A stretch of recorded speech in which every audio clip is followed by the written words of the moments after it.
Y tú eres 12:02. Damos la bienvenida a un programa más de República, donde las ideas y el poder se encuentran. Transmitido, como siempre, todos los martes y jueves, de 12 a 1 de la tarde por esta su casa. Fénix 94.1 FM, el sonido infinito. Un servidor lo saluda, Rafael Botaro, PNI 32763, acompañado en la comoderación por mi hermano Carlos Velázquez. ¿Cómo estás, Carlos? Bueno, muy bien, Rafael. Feliz tarde a todos.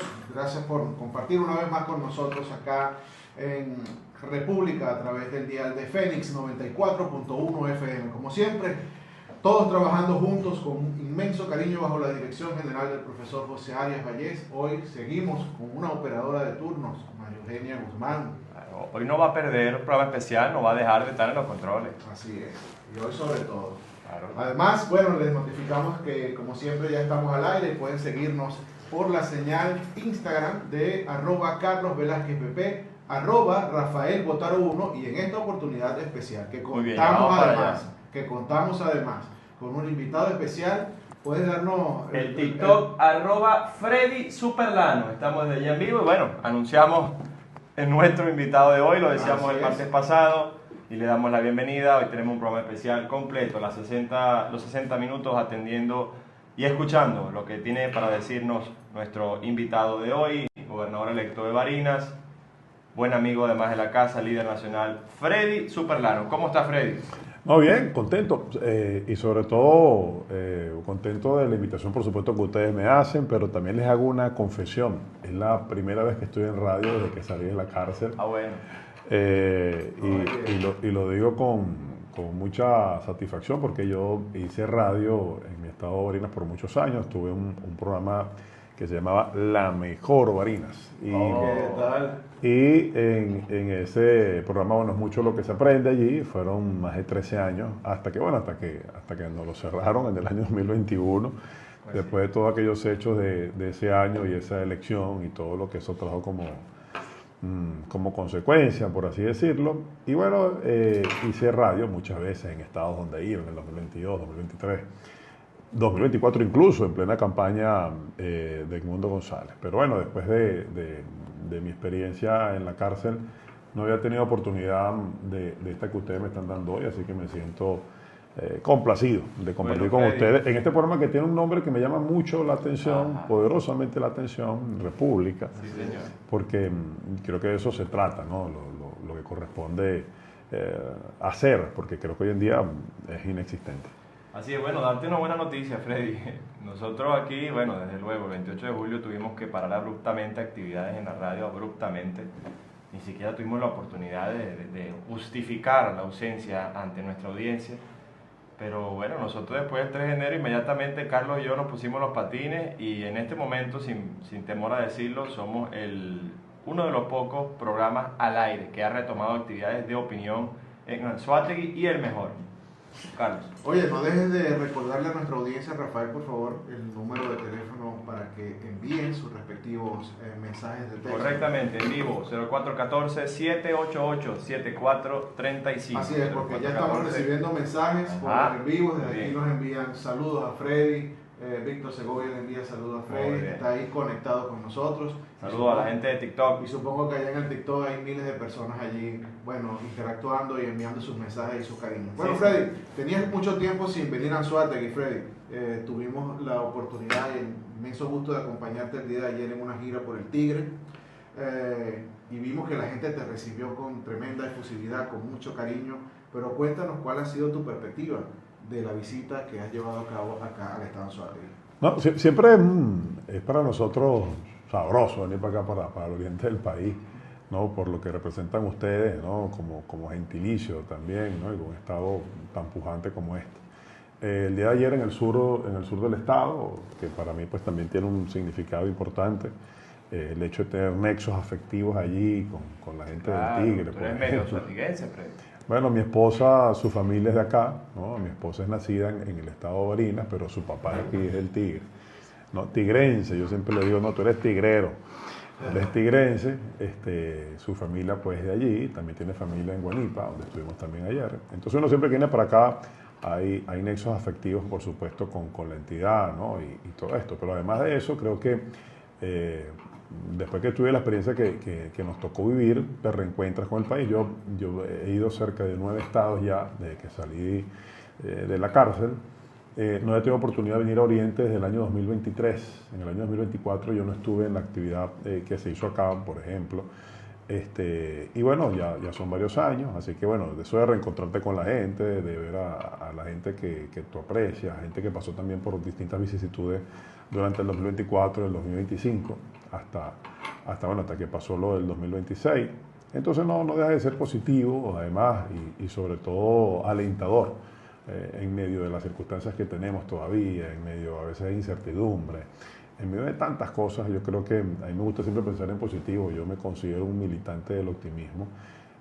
A pesar de todo ello, bueno, yo creo que siempre es bueno, positivo, hablar con los medios de comunicación como lo hicimos el día de ayer, conversar con nuestra gente, que las personas pues te escuchen, sepan lo que estamos haciendo. Y bueno, creo que hay una ola esperanzadora en el país, y creo que nada, tenemos nosotros que no solamente vivirla, sino también dar mucha orientación hacia dónde vamos, y es muy propicio la actividad que se va a dar el día de aquí de hoy en la tarde. Ajá, eso es, te trae a Anzoátegui no solo un trabajo interno de tu partido, sino que además te trae un recorrido que vienes haciendo en comandita con otros miembros de la plataforma nacional. Esta tarde hay un evento en la cancha La publicidad. De Tronconar Segundo Sector 2. Tronconar Segundo Sector 2 a las 4 de la tarde. Señor. Cuéntanos, Freddy, de qué va esto, cómo va esa gestión, dónde han visitado, qué falta por hacer. Sí, no, esta gira sale una iniciativa, por cierto, aprovecho y saludamos, ¿no? una invitación que nos hiciera Tarazona. Una persona que estuvo preso en el helicoide, que muy conocido también, yo lo conocí allá. Entonces, las pocas veces que pude conversar con él, 3 oportunidades conversando. Y luego, al salir de la cárcel, nos tomamos un café en la ciudad de Caracas y me dice: Freddy, ¿qué vas a hacer tú para tal fecha? Quiero que nos acompañe a una actividad que tenemos en San Cristóbal. Entonces resulta que cuando él me invita, buscamos el espacio, era 16 de mayo, si más no me equivoco. Y yo le digo: mira, vale, pero ¿quiénes van para esa actividad? Bueno, están invitados, una gran cantidad de personas, todos expresos políticos en el país. Y yo le digo: bueno, pero porque entonces en el marco de esto podemos hacer otras cosas. Posteriormente, a los días, me encuentro con Juan Pablo también, y él me dice: mira, ¿dónde coincidimos? ¿Qué hacemos? Hay que ver qué podemos hacer juntos en el país.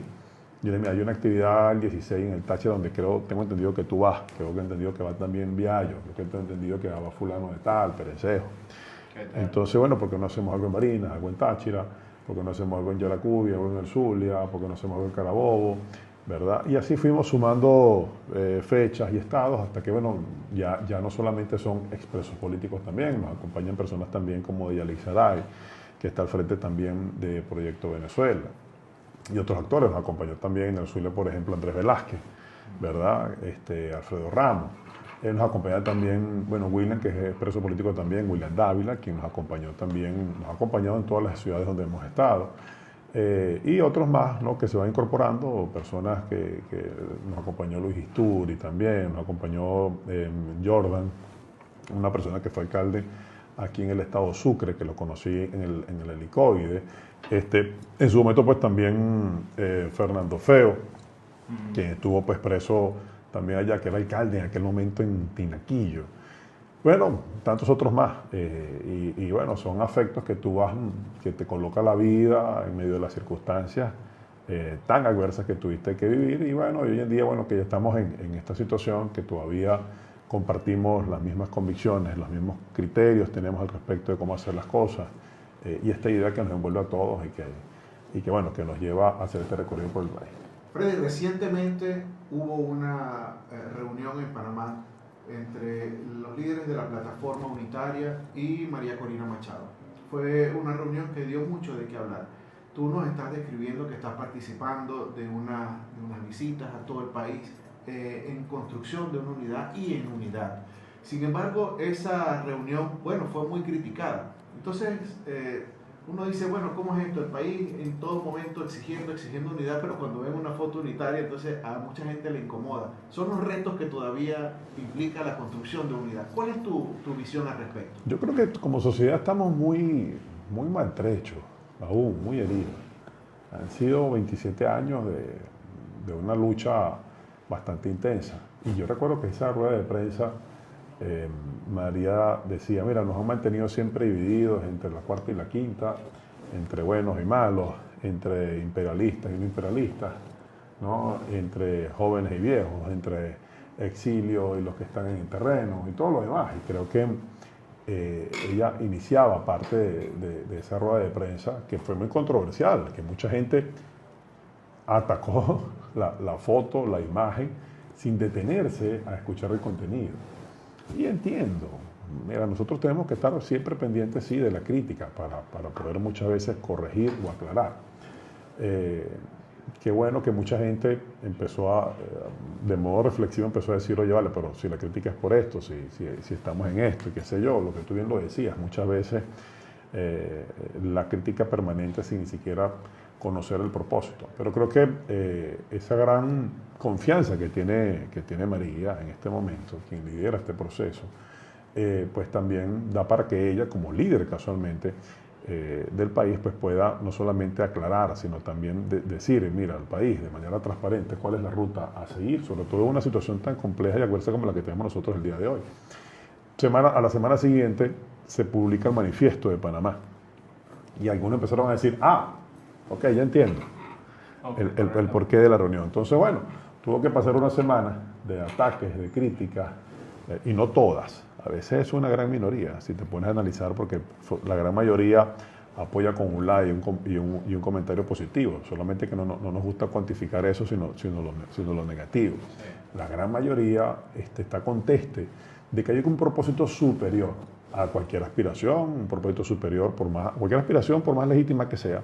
Nada está por encima de encontrar ese objetivo, que no es otra cosa del cambio político en el país. Y creo que se hizo de la mejor manera, se hace público y transparente el porqué de ese acuerdo, público y transparente el porqué, bueno, se configura, se confecciona para colocarlo ante la opinión pública, pero sobre todo también para darle a esto la operativización necesaria, ¿no? Que no otra cosa, la gente dice, bueno, ¿cómo se come eso? Bueno, tenemos que hacerlo de esta manera, tenemos que, primero que nada, hacer la propuesta. Mira, aquí estamos nosotros, estamos dispuestos a un proceso como este, pero que ese proceso tenga estas condiciones.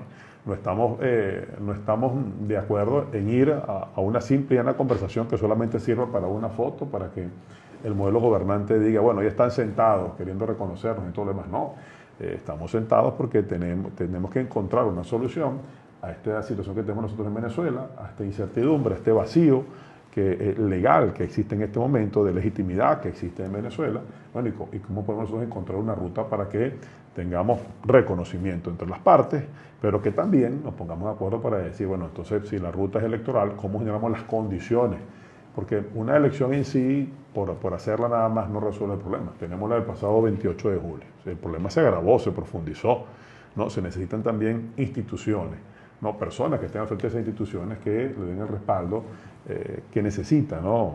Una elección como tal y que, bueno, que sea parte de la solución y no del problema. Entonces, en esa generación de condiciones, cuando se habla de escogencia de rectores, se está hablando de eso. Bueno, ¿quiénes proponen a esos rectores? ¿Dónde se discuten? ¿Quiénes los aprueban? Entonces, bueno, en medio de también el manifiesto decimos, bueno, bajo el acompañamiento también de nuestros aliados norteamericanos, que, bueno, tienen un rol importante. Hoy en día negarse a eso, bueno, no es casualmente que ayer aterrizó un avión de la Fuerza Armada norteamericana.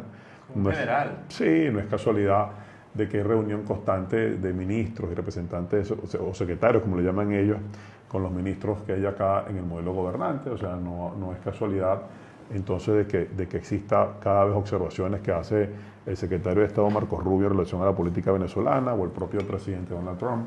Entonces, bueno, significa entonces que hay un acompañamiento activo, ¿no?, de lo que sucede en Venezuela, y bueno, entonces en función de eso, entendiendo las variables que hay en juego, bueno, porque no logramos configurar todo un proceso que nos lleve a encontrar una salida política, pacífica, constitucional y electoral en Venezuela.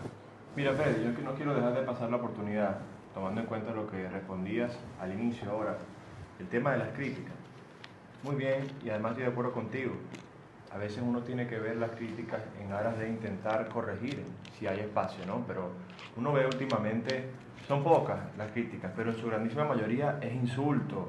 Y son usuarios que tú entras y no es Rafael Botaro, es Peluche 123 y no tiene foto de perfil y tiene 2 publicaciones y 20 seguidores. O sea, la pregunta sería la siguiente, yo insisto, no quiero desaprovechar la oportunidad. Al Freddy Superano más humano, menos dirigente político, más humano. Porque vemos, Freddy pagó año y medio de cárcel, antes tuvo varios años en la clandestinidad, esos son años estando fuera de su estado de confort, estando fuera de su familia. Freddy, ¿qué lleva a un hombre como tú a sacrificar tanto, a poner tanto sobre la olla, Freddy? No, yo creo que las convicciones, tú tienes mucho que sacrificar, mucho que perder, y sobre todo hablo del tiempo con la familia, ¿no? Mientras yo estoy aquí hoy, bueno, mis hijas están hasta ahora saliendo de clase, ¿no? No están con su mamá porque también su mamá tuvo que cumplir compromisos también con todo este asunto tan importante que es la defensa de los derechos humanos. Como ustedes bien lo saben, o tal vez no lo tienen por qué saber, ¿no? Pero en las redes está de que Aurora está en este momento en un evento donde fue invitada. Sí, en Noruega. Sí, donde estaba también invitada María Corina y otras personalidades, hablando acerca de los derechos humanos en Venezuela, hablando del cambio político y de todo lo que significa para aquellas personas, o lo que ha significado para familiares y aquellos que estuvieron entre las rejas, incluso en otros países testimonios de personas que perdieron la vida, incluso mucho más allá de eso, tuvieron menos suerte que nosotros. Entonces, bueno, ese sacrificio está, ¿no? Ya lo asume la familia completo, ya no solamente lo asume Freddy, lo asume también su esposa, también lo asumen unas niñas que a veces no entienden, que gracias a Dios no entienden del ataque constante que puede estar sometido su papá, ¿no? Con todo y lo que le ha tocado sufrir, la persecución que nosotros pues, tenido que soportar desde hace mucho tiempo para acá. Pero yo creo que es la convicción, yo creo que la claridad en las ideas que uno tiene es lo que te hace avanzar, ¿no? No sé quién dijo que la vida es como andar en bicicleta, tienes que avanzar para tener equilibrio, ¿no?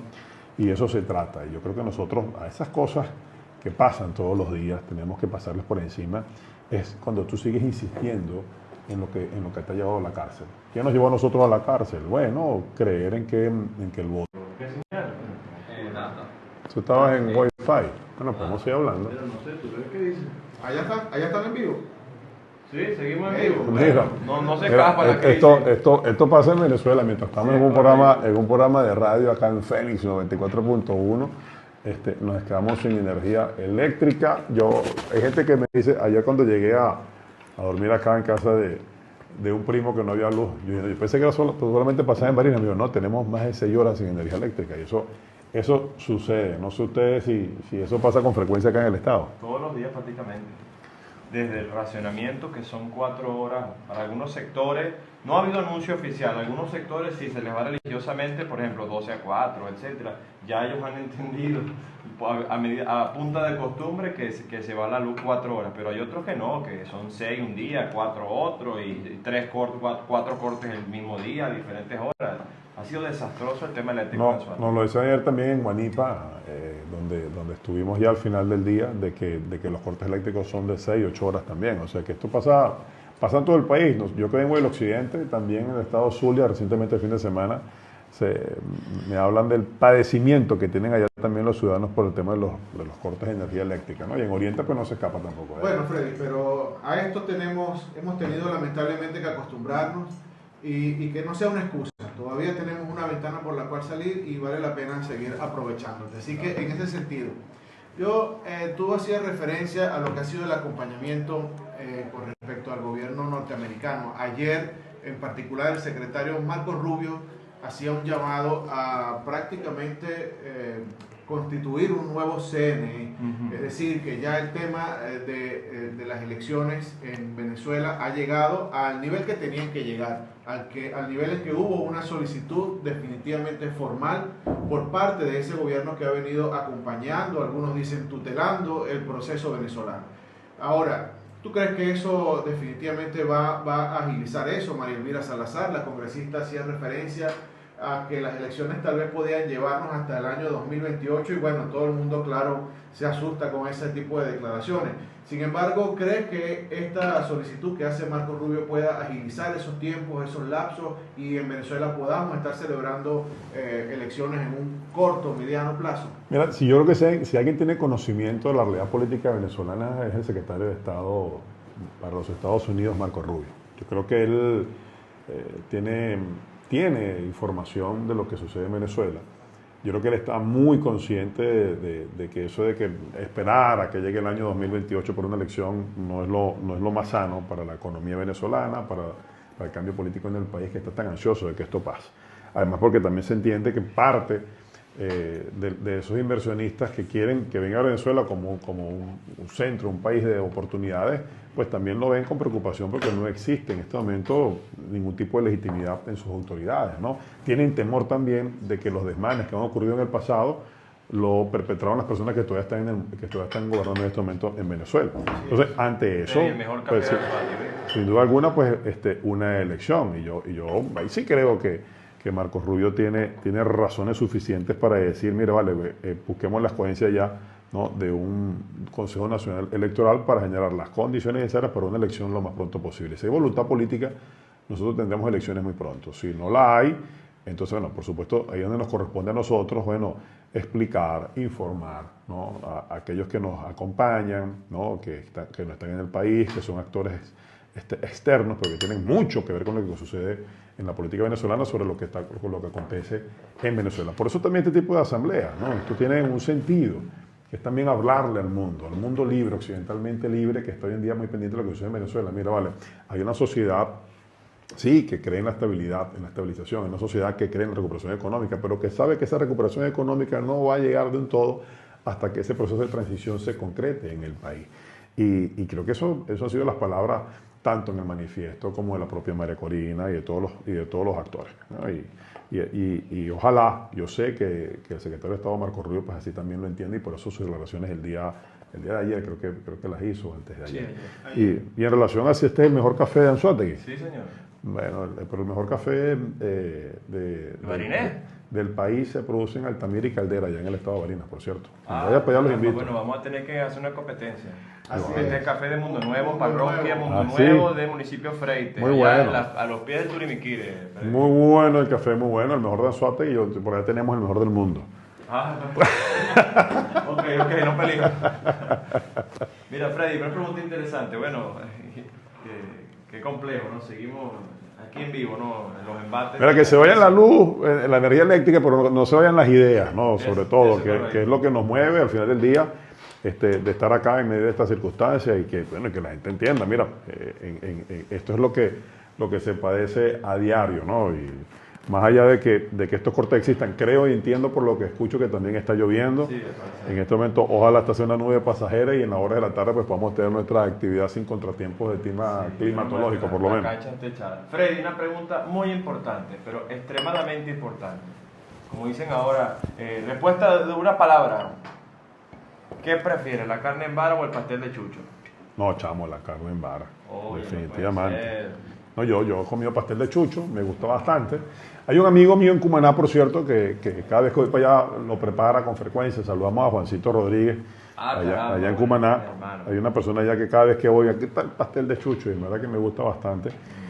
Pero oye, vale, te tengo que ser sincero, una carne asada, de verdad que es una de las cosas que más disfruto en la vida, estando en la cárcel del Rodeo, sobre todo con mis distintos compañeros. Tú conoces en la cárcel, tienes la oportunidad de conocer gente de distintas localidades, de distintas entidades del país, y cada quien hablar de lo que le gusta, ¿no? Y de qué es lo primero que vas a hacer tú cuando salgas de la cárcel. Hay gente que te dice, mira, tomame una Coca-Cola.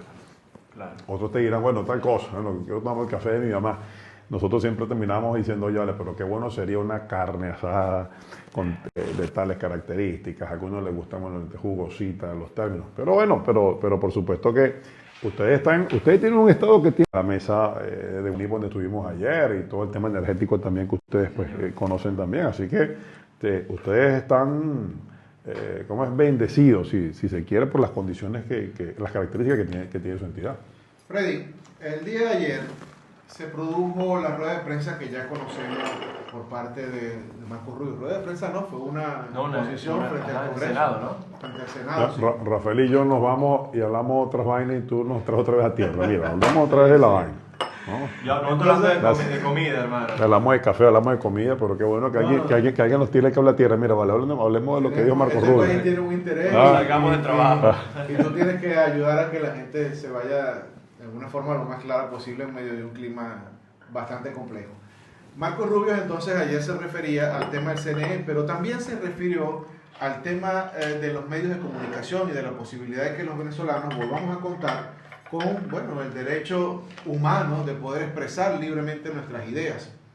Pero en el contexto de ayer, en el momento en que él estaba ofreciendo esta declaración, en la noche se da la detención en una forma bien extraña. Básicamente fue un secuestro por parte del SEBIN de una periodista que estaba cubriendo a su vez la noticia de que en el helicoide se estaban evidenciando unos traslados.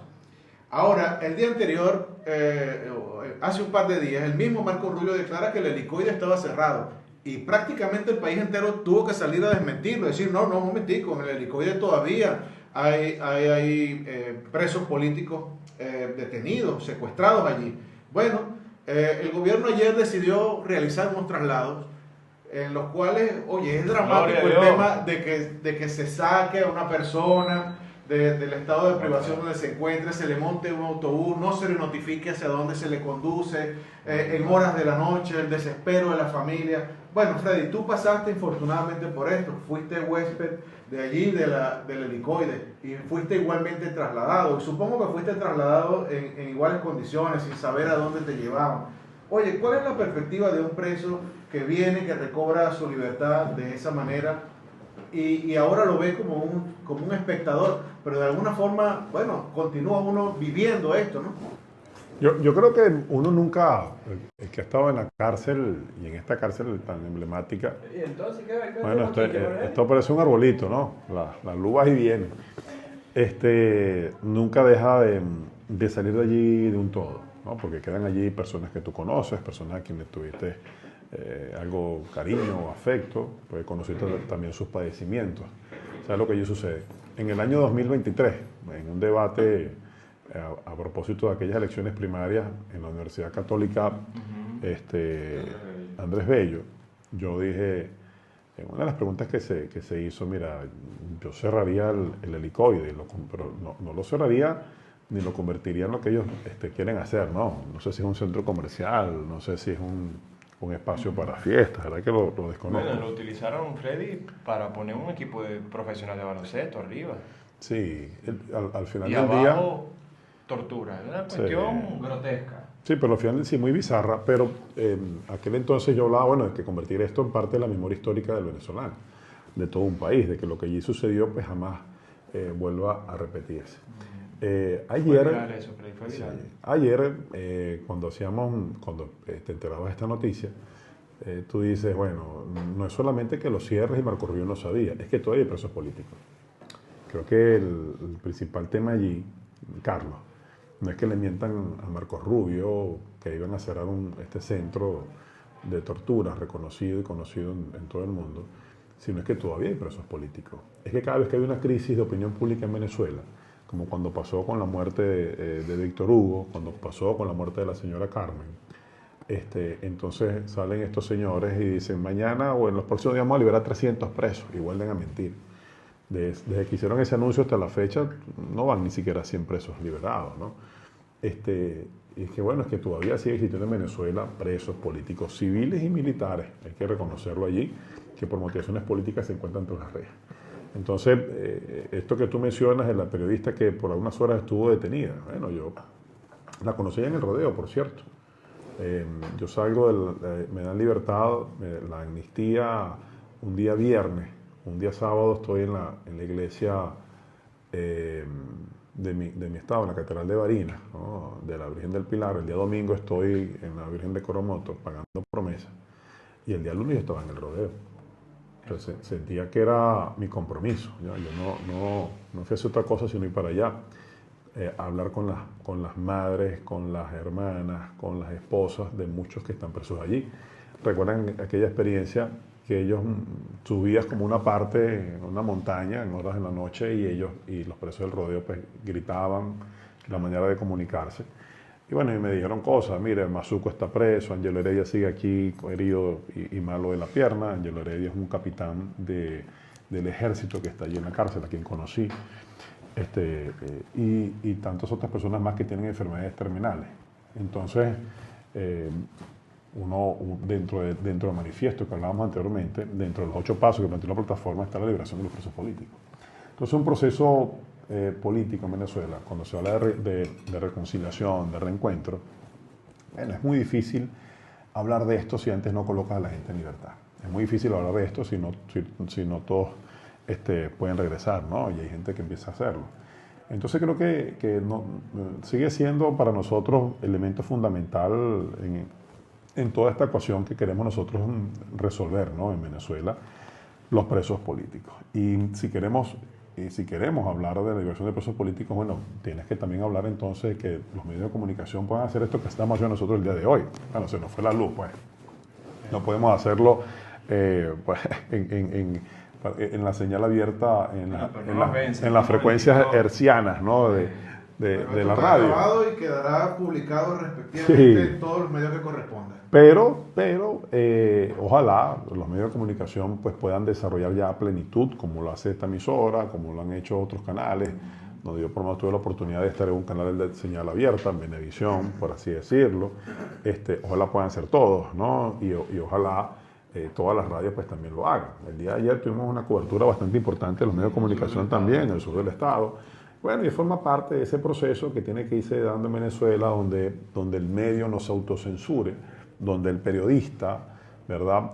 Tampoco tenga ese temor de, como tú lo comentas, de ir detenido, porque, bueno, esa coacción permanente que existe ya no sea la constante, ¿no? Sino ni siquiera sea la excepción, por lo menos, ¿no? De que la gente pues, pueda expresarlo y asumir con responsabilidad las cosas que pueda decir allí, ¿no? ante la Administración de Justicia en Venezuela. Pero sin duda alguna que el hecho más lamentable, más allá del traslado que hacen de estas personas creo que por cierto lo hicieron, no sé si lo hicieron a esta cárcel Fénix o lo hicieron a Tocuyito, no. Creo que fue uno a Tocuyito y otro fue a una cárcel de Lara, que no había escuchado de verdad. Hubo un traslado a una cárcel poco famosa. Creo que Fénix, Tocuyito, no sé, y creo que y las femeninas, creo que unas Alinov también. Entonces, eso es lo más lamentable, porque hay gente que está ahí presa. Mira, hay gente que está presa y que tiene juicios amañados. ¿Y cómo es amañado? Bueno, no han podido tener defensa privada. Se han sentido bajo coacción en muchas de sus declaraciones. Bueno, y ellos están pidiendo tener un juicio justo, ¿no? Y creo que en términos de justicia, pues es lo que compete en este caso. Es decir, yo no abogo por muchos casos de los que están allí, ¿no? Lo que abogo es porque exista justicia como tal, que tengan derecho al acceso a la justicia, que ese derecho que tú tienes establecido en la Constitución, que es que eres inocente hasta que se demuestre lo contrario, pues sea lo que prevalezca, y que existen las revisiones. Yo sé de gente, por ejemplo, en el Rodeo, que ya cumplió sentencia de hace 2, 3 años, todavía están presos. Freddy, José Riera, que lo tuvimos la semana pasada, además compañero de partido, nos contaba, tuvo 7 meses preso y nunca hubo una audiencia, nunca hubo un caso, nunca hubo nada. Macario González, un señor que fue alcalde, por cierto, allá de Barquisimeto, bueno, estuvo en uno de estos lugares, ¿no? Desaparecido y sin un expediente, sin ninguna acusación, imputación al respecto, y así como él, mucho. Yo estuve ya en las últimas semanas para salir, para que me dieran aquella casa por cárcel. Estaba conmigo un señor, un pescador, un humilde pescador de los ríos allá de los llanos del sur del país. Y bueno, él tenía allí 6 meses y su familia no sabía dónde estaba, ¿no? Tuve yo que... Bueno, vimos la lucha que tuvo Aurora para poder confirmar que tú estabas allí porque ni te había visto. Después de 18 meses, o sea, si no pasan los hechos del 3 de enero, yo no tengo una visita. O sea, y después de eso... ¿Más seguro es que tú estuvieras allí todavía? No tengo la menor duda, estuviese todavía en las celdas allá del Rodeo con ese régimen que tienen estos señores, ¿no? Con capuchas, ¿no? Y con esposas puestas cada vez que salía de la celda y con visitas solamente por un cristal como ese, ¿no? Y un auricular aquí durante 23 minutos, un poco menos, que es lo que tienes allí en la visita. Y bueno, y sin tampoco derecho a un abogado, como nunca lo tuve. Pero bueno, esperemos de que exista en Venezuela un proceso rápido. Ellos llaman, bueno, ya la ley de amnistía ya no va, ya eso cesó. Y después alguien dijo, no, claro que se mantiene. Pero bueno, como quiera que sean los mecanismos que existan, pero de que funcionen. tengan dentro de los tribunales, los mecanismos de revisión que tengan dentro de la fiscalía. Yo entiendo que no es el deber ser, debe ser algo pues mucho más completo, mucho más amplio, pero que busquen los mecanismos, sea con tal de que cada vez más personas, pues como lo dicen menos que recientemente, encontrarse con su familia. Sí, vale. Freddy, esto parece que fue lejano, pero eso fue antier. Tú fuiste candidato presidencial y en tu propuesta pues tenías una cantidad de propuestas que incluían en materia de seguridad. En particular, en aquel debate en el que tuviste la oportunidad de compartir con los compañeros que estaban allí, la misma María Corina, pues, tú fuiste el primero que levantó la voz y dijo hay que cerrar el helicoide. Señor. Todavía en este momento eso no se ha logrado. De alguna forma, Marcos Rubio tal vez viene acompañándote en esa propuesta de gobierno. Por estos últimos días, bueno, se ha armado desde el gobierno una comisión para la revisión de la jurisdicción penal del país, de todo lo que tiene que ver con el tema de la revisión de los mecanismos mediante los cuales se hace justicia en el país. Justicia, entrecomilladas, obligatoriamente. ¿Cuál es tu visión, Freddy, respecto a esto, digamos, de cara a lo que tú acabas de narrar, ¿no? Todo un drama carcelario que hay, pero es que también hay un drama extracarcelario, aquí hay persecuciones de todo tipo, no solo de orden político, es que prácticamente todos los venezolanos estamos a merced de funcionarios inescrupulosos. La misma encargada de Elsie Rodríguez decía, bueno, ya basta del matraqueo. El matraqueo no es por ser venezolano. Sistemático. Es decir, es una cosa que se produce a partir de policías, de fiscales, de prácticamente todo el Estado. Sí, vale. Fue una política de Estado sistemática que sembraron. Y de alguna forma, bueno, si el 28 de julio tal vez tuvieras resultado favorecido con el voto mayoritario, te hubiera tocado encargarte de todo ese drama. ¿Qué hubieras hecho? ¿Cómo? Los policiales, más de 100.000. ¿No? ¿Y cuántos efectivos militares que están hoy en día desplegados en distintas alcabalas a lo largo y ancho del territorio venezolano? Entonces, pregúntale a los productores de papa, con quien tuve la oportunidad de intercambiar ideas con ellos y varias de sus demandas hace unas semanas atrás, allá en Pueblo Llano. Pregúntale a los productores del estado Táchira, que son los principales productores de verduras y hortalizas, ¿no?, para el país, y tienen que trasladarse desde allá, de esa zona fronteriza, hasta el centro del país, hasta Caracas, inclusive hasta para acá, para Oriente, para vender sus productos. ¿Cuánto pagan en alcabala? ¿No? ¿Cómo compiten estos señores con los productores, por ejemplo, colombianos, que además que tienen un subsidio por parte del Estado y no tienen que pagar todo esto? Porque ¿qué pasa? Tú llamas pagar. ¿Cuánto dejan producto de las extorsiones? Bueno, pero sí. Y al final ¿cuánto cuesta el producto en el mercado? Lo que cada cosa por su nombre. Ellos lo decían.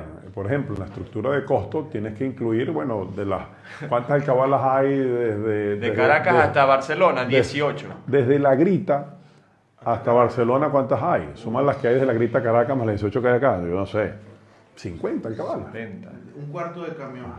Entonces, bueno, ¿cuánto nos deja el productor ahí? Bueno, ¿y quién termina pagando eso? El consumidor. Porque ellos tienen que incluir ese gasto en su estructura de costo al final del día. Porque además tienen problemas con otras cosas. Bueno, conseguir gasoil, que no es fácil. Yo vi las largas colas que hay acá, por cierto, en los surtidores de combustible con el tema del gasoil y la gran cantidad de camiones. Gasolina. Bueno, gasolina también, ¿no? Pero bueno, pero también lo costoso que para ellos significa, bueno, conseguir el fertilizante, el herbicida y todo lo demás. Entonces, todo eso. Sí, destruida. Entonces, ante un alto costo de la vida, ante un problema que tenemos nosotros inflacionario que no se detiene, porque todavía no se detiene, todavía tenemos nosotros la inflación más grande, más alta del continente, y cuando tú vas a revisar entonces, bueno, cuando está la canasta básica alimentaria, cuánto es que gana la persona, entonces estamos muy por debajo de lo que se necesita como tal. Entonces, esa es la precariedad que tenemos el día de hoy. Entonces, ellos hacen esos anuncios y no es la primera vez que lo hacen. Yo también escuché a Maduro hablando de eso. Más de una vez, a Diosdado más de una oportunidad hablando de eso. Y sigue sucediendo. ¿Por qué sucede? Bueno, porque es que si el andamiaje es el mismo, si todavía el director de la Policía Nacional es el mismo, a quien se ha denunciado en distintas oportunidades también por cualquier tipo de extorsión y cualquier tipo también de excesos que han tenido en su rol, si todavía el director del SEBIN es el mismo, si todavía cambiaron el referente del DIGESIN, pero la estructura del andamiaje sigue siendo el mismo. Es decir, si están en las mismas personas que durante años han sostenido este modelo, ¿no?, que el de la matraca, el de la alcabala, entonces, bueno, yo creo que todo comenzaría por una revisión exhaustiva incluso de quienes están al frente de cada una de estas instituciones. Bueno, está muy chévere el tema del 800 matraca, creo que se llama No, ¿cómo era la cosa que 0800 extorsión. 0800 de Tú extorsión. llamas y solicitas tu extorsión ahí. Bueno, ahí tú llamas. Bueno, y si me entero que llamaste, iba a la extorsión es peor seguramente. Pero bueno, esa iniciativa no es suficiente. Ahí hay denuncias, hay trabajo de investigación e inteligencia que tiene que hacerse. Pero bueno, para que tú puedas dar con las personas, bueno. Ahora, fíjate tú. Entonces, ¿hacia dónde va esto? Entonces tú ahora vas a sancionar a las alcabalas que le quitan a los motorizados $20 cada vez que no cargan la cédula, no cargan los papeles en la moto. Pero, ¿tú crees que ese dinero que recopilan esta gente y que recoge ahí solamente va al funcionario o va a una cadena de mando que tienen también? Entonces, ¿hasta dónde llega esto? ¿No?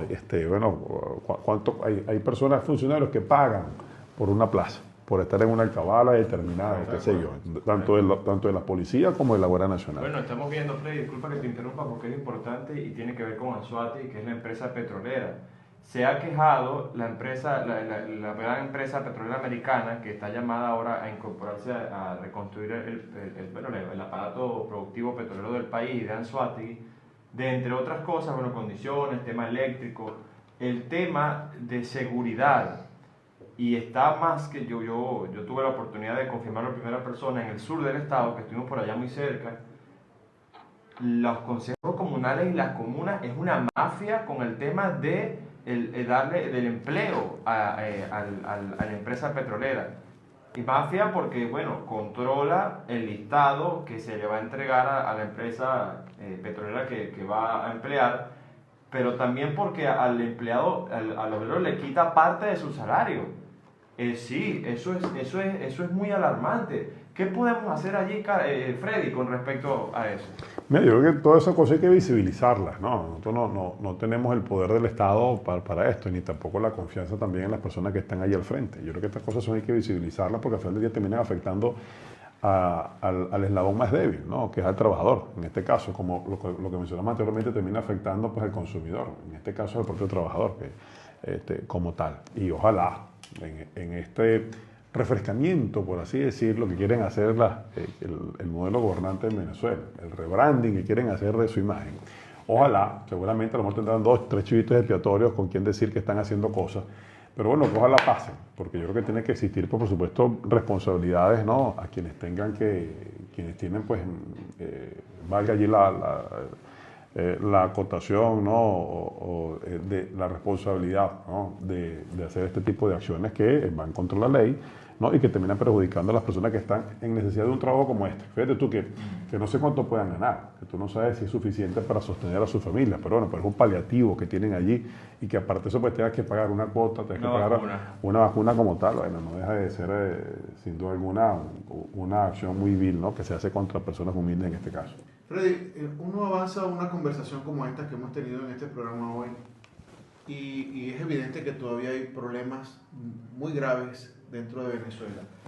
Y pareciera que a partir del 3 de enero, de hecho mucha gente lo dice, nada ha cambiado. Pero otros creen que sí, que definitivamente Venezuela no es la Venezuela del 2 de enero.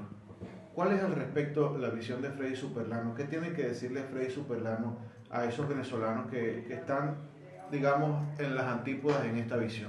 Yo soy lo que cree que son muy pocas cosas las que han cambiado.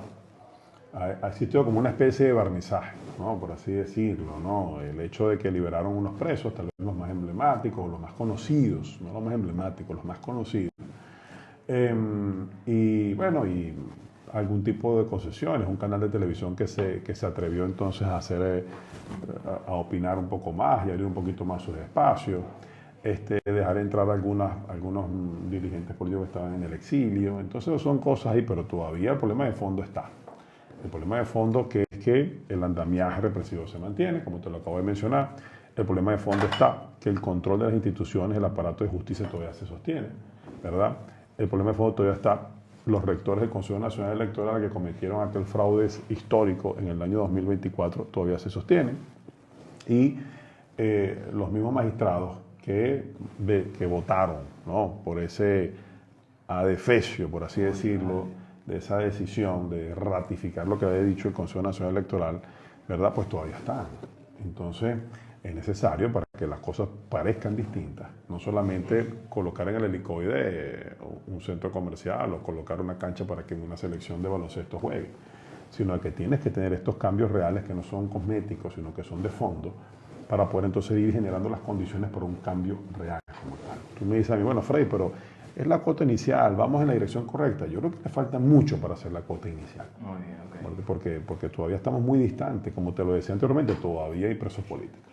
Todavía ayer nosotros revivíamos esto a propósito de lo que pasaba en el helicoide, pero la verdad es que es insuficiente todo lo que se ha hecho. Bueno, que son grandes pasos por la situación, el sistema que tenían ellos. Bueno, yo no sé qué decir que tan grandes pasos, porque todavía hay un vacío constitucional. O tú me vas a seguir diciendo, bueno, que es que la ausencia de Nicolás Maduro en la presidencia sigue siendo temporal, como lo dicen ellos, ¿no? ¿Y eso quedó ahí? No, eso no queda ahí, eso tiene que tener una decisión. Yo creo que ellos van a estar obligados en lo sucesivo a decir y a justificar de por qué se sostiene la imagen del interinato de esta presidencia, ¿no? Porque cómo lo sostienes legalmente y cómo justificas no hacer una elección, que es lo que corresponde de acuerdo a la Constitución. Mira, Freddy, hablando de barnizaje, no he escuchado tu opinión. Delcy ya no se viste de rojo, se viste de azul. Ajá. Usa un rosario. Ya Trump es aliado, amigo. Los recibe en Miraflores con alfombra roja, parrilla, hallaca, sancocho. ¿Qué tú opinas al respecto? Mira, no, yo creo que estos señores son los propios camaleones.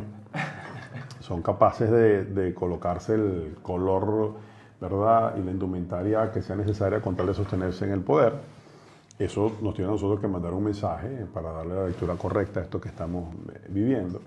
Y bueno, ellos tomaron la decisión de dejar de mencionar a Nicolás, ¿no? Y que parezca entonces ahora como el único responsable de todo esto.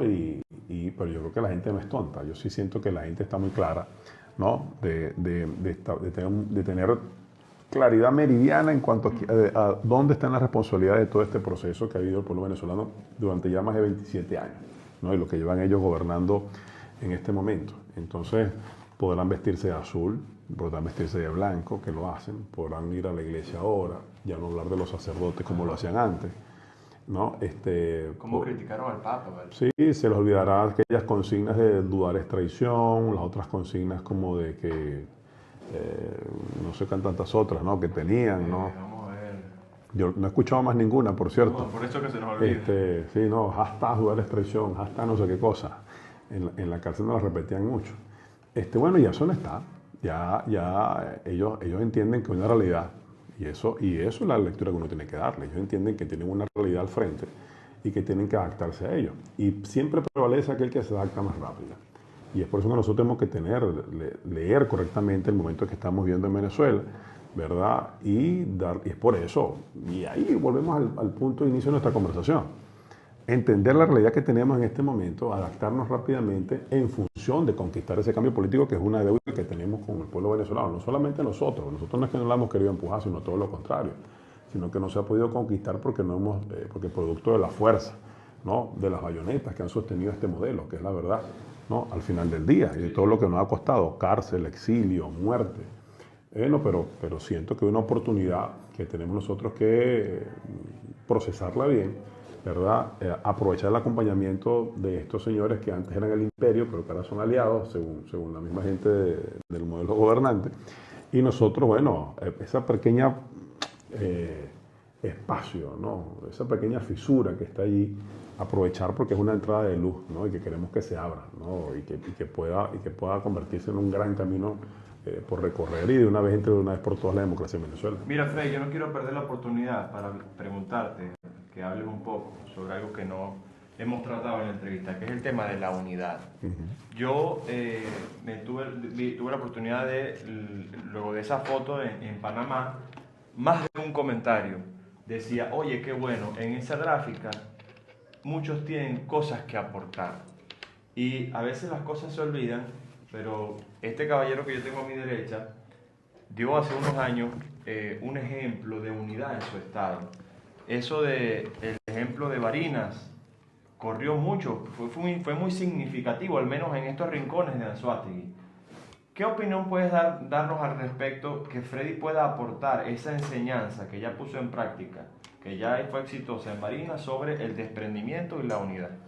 No, yo creo que bueno, en Barinas pues, todos sabemos ya lo que pasó allí, la negativa del poder, de la cúpula del poder, de no reconocer la voluntad popular expresada allí en las urnas y buscar la manera de burlarla, ¿no?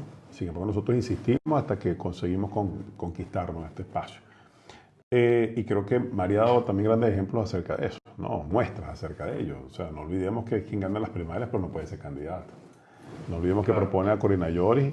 Mira, no es que la inhabilitaron. No es que no permitieron. Es que no permitieron que se inscribiera. Porque el caso, por ejemplo, de mi esposa tuvieron Nosotros dormimos esa noche sin candidato presidencial. Mira, mi esposa tuvieron que inhabilitarla, ella y otros más. En el caso de Corina Lloris, que aprovecho, por cierto, y la saludo por acá, por esta vía, a la profesora no siquiera dejaron inscribirla como tal. Simplemente no la dejaron postularse. ¿Por qué? Nadie lo sabe. El sistema no la aceptó, el sistema no abrió ese día. Y bueno, y pudimos de alguna manera inscribir y postular a Edmundo González, quien estaba a lo mejor, digo, bueno, mientras tanto, mientras se consigue y se discute acerca de un candidato, y terminó siendo al final del día el candidato que amalgamó todos los factores democráticos, en el cual pues María Corina también depositó su confianza en él para que fuese candidato de todos los factores democráticos. Y creo que ahí hay un ejemplo también claro de lo que hemos hecho en tantas otras oportunidades. Así que la unidad no es una cuestión que se decrete, se construye.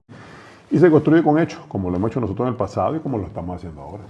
Bueno, Freddy, a pesar de las circunstancias, nosotros somos hombres comprometidos, necios si se quiere, necios a lo positivo. Como la canción El Necio de Silvio Rodríguez, así, ¿no? Ajá. Y bueno, y cito a Silvio, ¿no? Que es un hombre comprometido en su visión, nosotros en la nuestra, pero si con la misma necesidad sacamos este programa al aire. Tenemos una hora ya al aire y este programa ha quedado grabado y evidencia de eso van a poder verlo. Finalmente, de todo lo que hemos conversado, yo quiero, Freddy, que tú nos des una perspectiva completa de cómo ves el país hoy, cómo ves las circunstancias hoy.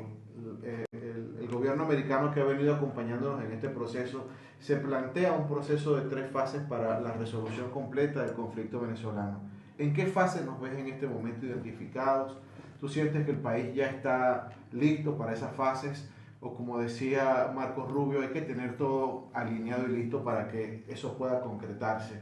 ¿Cómo ves al país? ¿Cómo ves al venezolano? ¿Cómo ves el contexto general? ¿Hay posibilidades realmente de que en esta oportunidad Venezuela sí pueda reconquistar su libertad y la democracia?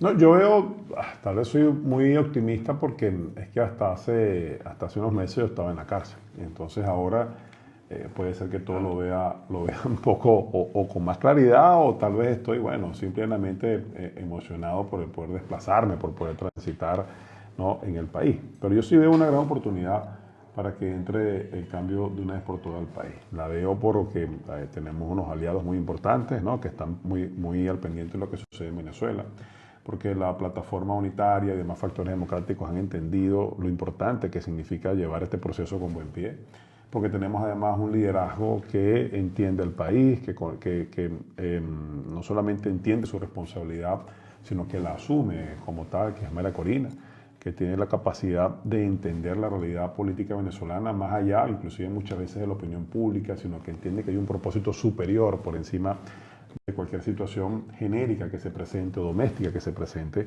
que hay un propósito superior que no es otra cosa que llegar al cambio político en Venezuela.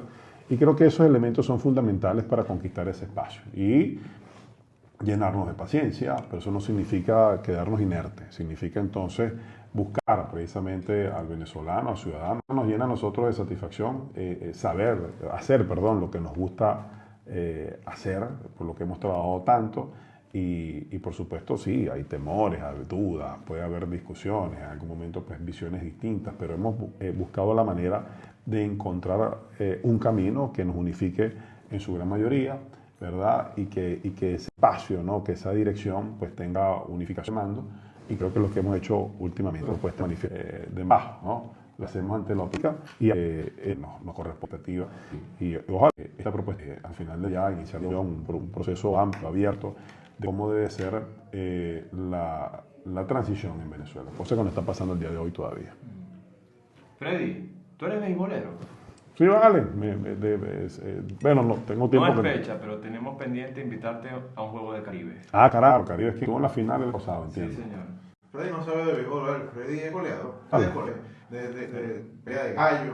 ¿Y el Zamora? Zamora, ¿Cómo está el Zamora? entiendo que no clasificó Creo que no. al cuadrangular final, creo que se Suárez, hace. Tú tampoco, sí, Pero bueno, pero Zamora tiene mi afecto, mi cariño, porque desde muy chavalo, por así decirlo, desde muy pequeño, estuve en ese estado de la Carolina apoyándolo siempre, ¿no? Cuando era el Atlético Zamora, ahora el Zamora Fútbol Club, y en Barinas ahora hay otros equipos de fútbol profesional también, Sí. ¿no? Pero siempre mi cariño, mis más añorados recuerdos